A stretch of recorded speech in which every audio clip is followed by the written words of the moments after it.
Hi guys, welcome back to my channel. Today we're talking about minimalism, but in its digital form. So I know that when we think of minimalism, we think of whitewashed walls and decluttering and Marie Kondo and the minimalists and like the physical things in our lives that we can get rid of. But today I'm going to be targeting more of the digital side because it also affects our computers, our phones, our iPods, our iPads, all of that stuff that we have. The same kind of rules apply, so we want to be decluttering our digital space as well as our physical space because it saves time and it allows more room for the things that really matter to us. So the first thing I would suggest to target is emails. We all get those spammy emails that we hate, and yet we keep inviting them into our inboxes. The only way we can stop them coming in is by automatically unsubscribing or changing our email preferences. But I would venture to guess that a lot of us just kind of delete the email and move on because we think it's a quick fix. We can delete it, we don't have to think about it anymore, and it's all good. But the problem with that is that they still have our email logged into their system, and the next email that goes around is going to come straight to our inbox again. So I would say when you get spam emails that you're just not interested in anymore, just automatically, when you see it, just go and click unsubscribe. And it might seem like a daunting task to do that every single time. But that's because we have so many coming in at once. As soon as we start doing that, we'll get fewer and fewer emails, and then it'll be rarely that we get one of those, and it'll be like no sitch to just unsubscribe and be done with it. This also goes for a lot of promotional emails from things that we've subscribed to a while ago that we're not interested anymore. So if you are subscribed to certain websites and you still get their newsletters and emails, then just unsubscribe if you're not interested anymore.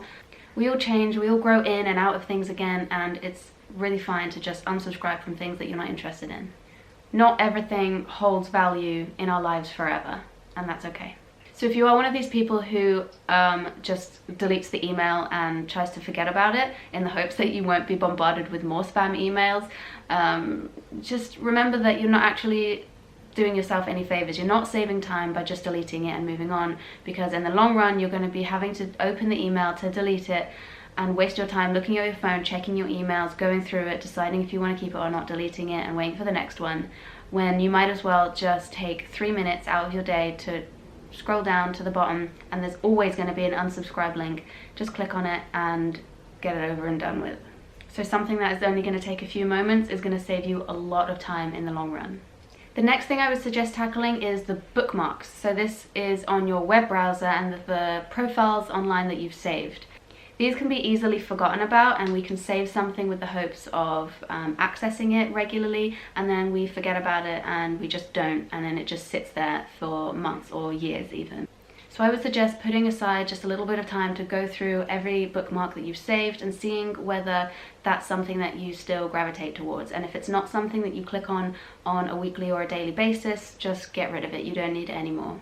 Once you've pared this down and you have just the things that you use on a regular basis, it will become a lot clearer and a lot more manageable, and you'll be able to access the websites that you do use often just a lot easier.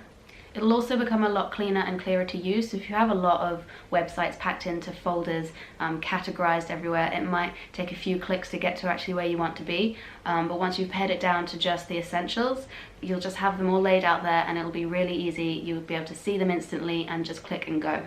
The same thing goes for applications. New applications arise all the time and we can update them, and when we do this we want to make sure that we're getting rid of the old versions. So have a look at your home screen, and the applications you have at the ready should be the ones that you're using on a weekly or a daily basis. All the other applications that you use but less regularly you can still have, but I would suggest putting in an applications folder so that you can still access them, but they're not clogging up your immediate space. The ones that you just never use anymore, you just want to get rid of. Make sure you have all the files deleted because it not only takes up visual space but also valuable disk space.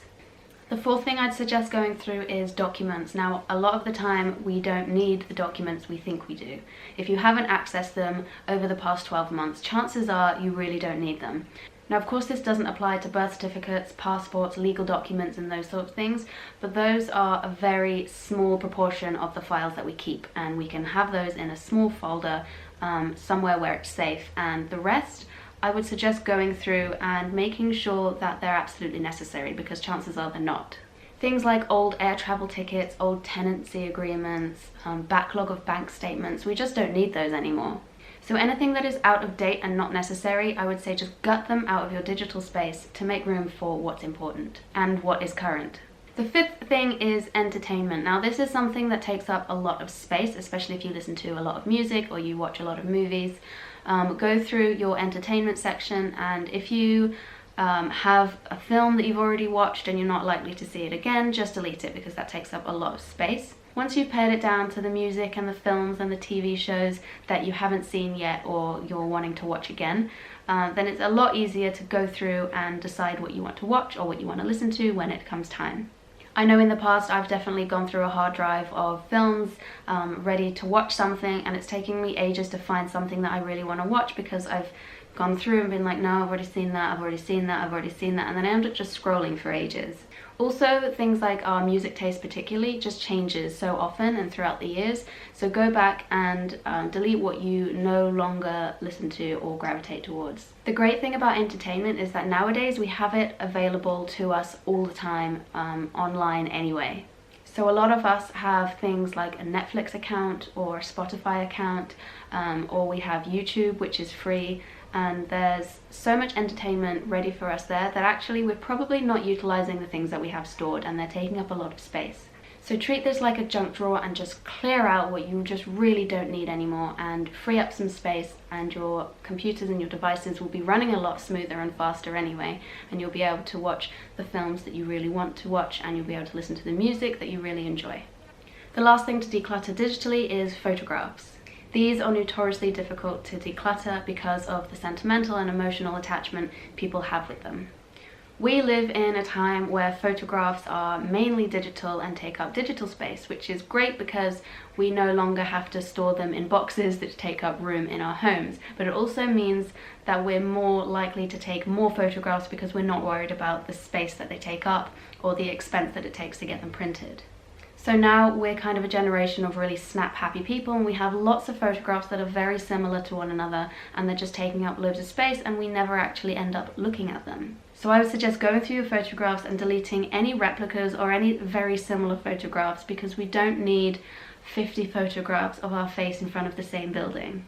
Keep the ones that are very special and sentimental to you in a folder where you can access them easily, and the rest, go through and just delete what you don't need.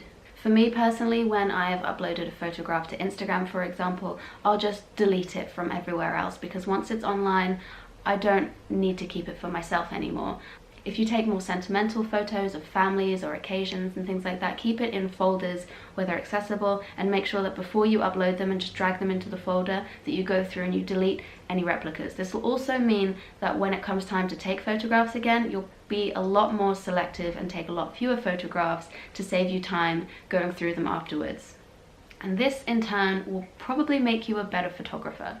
So those are my 6 digital minimalism tips. I hope that they've helped you and inspired you to go through and just declutter that space, especially as it's coming to the end of 2017. We're going into the new year. We want a nice, clean, blank slate to set us on the right path and on the right foot. So if you enjoyed this video, give it a thumbs up.